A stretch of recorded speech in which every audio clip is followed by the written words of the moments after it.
कि हम अभी भंते जी कह रहे थे, सुमित रतन जी कह रहे थे कि जेल में भेजेंगे। मुझे नहीं लगता इनकी इतनी हिम्मत, हैसियत और औकात है कि आपको जेल में डालने की सोच भी ले। तो हमारी जरूरत ही नहीं पड़ने की आपको। आप तो वैसे ही भाईचारे में हमारी इज्जत कीजिए, हम आपकी इज्जत करें, वकील होने की हैसियत से ना करें। वैसे हम आपके समर्थकों की और सभी बहुजनों की रक्षा के लिए भारत के संविधान के हिसाब से चलकर पीसफुल प्रोटेस्ट करके और अदालतों में भी वकीलों की एक, मैंने पहले भी ऐलान किया था, बहुजन वकीलों की एक बहुत बड़ी फौज और आर्मी बना रहे हैं जो हमारे लोगों की रक्षा करेगी संवैधानिक रास्तों से।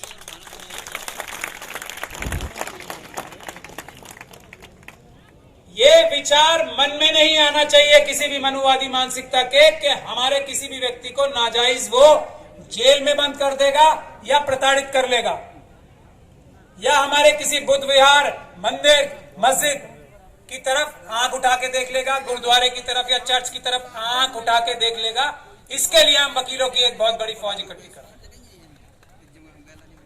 हमारे लोगों को रोजमर्रा पुलिस से डराने की कोशिश कर लेगा, इसके खिलाफ हम वकीलों की फौज हर एक डिस्ट्रिक्ट, हर एक ब्लॉक में बना रहे हैं। इसके लिए सहयोग चाहिए आप सभी लोगों का, खास तौर पे हमारे जो बाबा साहब डॉक्टर भीमराव अंबेडकर सबसे बड़े बाबा के प्रपौत्र हैं, उनसे मैं खास तौर पे निवेदन करूंगा, मौर्य जी यहां मौजूद हैं, उनसे मैं खास तौर पे निवेदन करूंगा कि वकीलों की एक फौज बनाने के लिए भी आप लोग भी सहयोग करें। ये हमारे सारे सामाजिक कार्यों के में मदद करेगा और फिर किसी को ऐसे झूठे मुकदमे झेलने की जरूरत नहीं पड़ेगी जो गौतम साहब के ऊपर एक झूठा मुकदमा लगाया गया।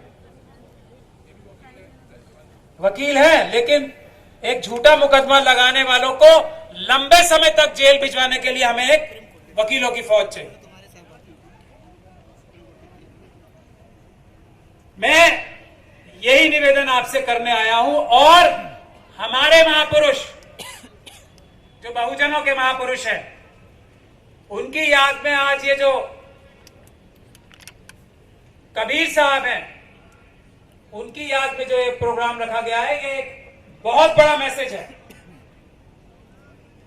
इस मैसेज को समझते हुए हमें सभी को भारत के संविधान की रक्षा करने के लिए दिन रात एक करना चाहिए।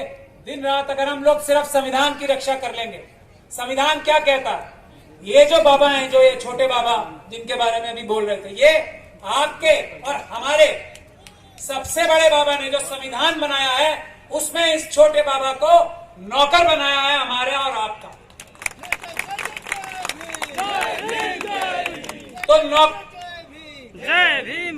नौकर को नौकर की जगह रखने के लिए बाबा साहब के संविधान को लागू कराना, उसकी लेटर एंड स्पिरिट में, जो कि उसके अक्षरता, उस पर अमल कराने की जरूरत है। बाबा साहब नहीं तो सब दे गए। और चौधरी साहब अभी आपको बता रहे थे सरकारी नौकरियां कितनी रह गई हैं। मेरा ऐसा मानना है कि जब बहुजन सरकार आएगी, असली मानों में बहुजन सरकार आएगी, तो ये प्राइवेटाइजेशन खत्म होगा, बिल्कुल खत्म होगा।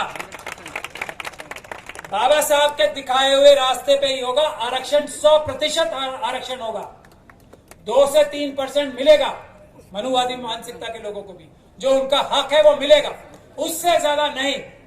उससे ज्यादा की तरफ उनको नजर उठा के भी नहीं देखने दिया जाएगा। जमीन के नीचे से लेकर और जमीन आसमान तक जो भी संपदा भारत में है, उसका बराबर से बंटवारा बहुजन की सरकार का लक्ष्य और मोटिव है। उस सरकार के लिए आप लोगों को, बुद्धिस्ट समाज को सबसे ज्यादा मेहनत करनी है, क्योंकि सबसे ज्यादा मनुवादी डरते हैं तो आप लोगों से डरते हैं। जितना आप लोग ताकतवर होंगे, बहुत ध्यान से सुनने की बात है ये, जितना आपका समाज ताकतवर होगा, उतना ही मनुवाद यानी कि गैर बराबरी का हर एक सिस्टम कमजोर होगा। ये बात आप लोग समझ लें। यही बात का निवेदन मैं आप लोगों से करने आया हूं। मुस्लिम समाज सारा आप लोगों के पीछे खड़ा होगा। और बनते जी आखिरी निवेदन करके मैं जा रहा हूं। मैं कई बार ये निवेदन कर चुका हूं, आज मंच के माध्यम से कर रहा हूं। 1 लाख के करीब 1 लाख के करीब बुद्ध विहार देश से हटाए गए हैं। मैं आपसे हाथ जोड़कर निवेदन करता हूं कि